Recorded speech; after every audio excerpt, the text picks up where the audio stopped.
वह व्यक्ति जेल से निकलने की योजना बना रहा था। तभी उसने देखा कि कुछ यांत्रिक चींटियां एक अजीब सूट खींच रही थी। इससे पहले कि वह समझ पाता कि क्या हो रहा है, सूट अचानक लाखों गुना बड़ा हो गया। उसी समय जेल गार्ड वार्ड का निरीक्षण करने के लिए आने वाले थे और वह व्यक्ति घबराहट में पड़ गया। इस बीच मशीनरी ने भी कुछ आकृतियां बनानी शुरू की, जिससे उसे तुरंत कार्य करने की प्रेरणा मिली। वह तुरंत उठ खड़ा हुआ और तेजी से लड़ाकू सूट पहन लिया। जैसे ही जमीन पर 3 सेकंड का समय बचा था, उसने हेलमेट लगाया और गार्ड की गति का इंतजार किया। जब दरवाजे पर गार्ड पहुंचा तो उसने देखा कि वह व्यक्ति गायब हो चुका था।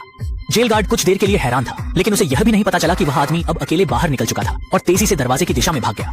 वह बखूबी अंतराल के माध्यम से बाहर निकल गया, लेकिन जैसे ही वह सीढ़ियों से नीचे कूदा, उसके सामने का दृश्य थोड़ा चौंकाने वाला था। उसने देखा कि सैकड़ों मशीनें उसे घेर रही थीं और एक सैनिक उसकी हर हरकत पर नजर बनाए हुए था। अचानक एक FB एयरफेरी लड़ाकू विमान लेकर उसके सामने आ खड़ा हुआ। इस समय अलार्म बजने लगा और पुलिस ने बड़े पैमाने पर उसे पकड़ने के लिए अभियान चलाया। सब यह जानते थे कि वह उड़ान वाली कुर्सी पर बैठा हुआ अपनी गाड़ी में छुपा था। उसने सोचा कि वह भागने में सफल होगा, लेकिन तभी तेज रफ्तार में एक लोकोमोटिव आया और उसे जमीन से उठा लिया। उस आदमी को उड़ने वाली चींटियों के साथ बस में खरोंच दे। आदमी खूबसूरत महिला के गोरे बालों में छिपने की तैयारी कर रहा था, लेकिन अप्रत्याशित रूप से दूसरे पक्ष ने उसे सीधे उड़ा दिया। यात्री के अखबार पर उतरा और फिर दूसरे पक्ष ने उसे बाहर हिला दिया। इसके तुरंत बाद उड़ने वाली चींटियां नियंत्रण से बाहर थीं और सीधे आगे बढ़ने वाली भाप बल की ओर उड़ान भरी।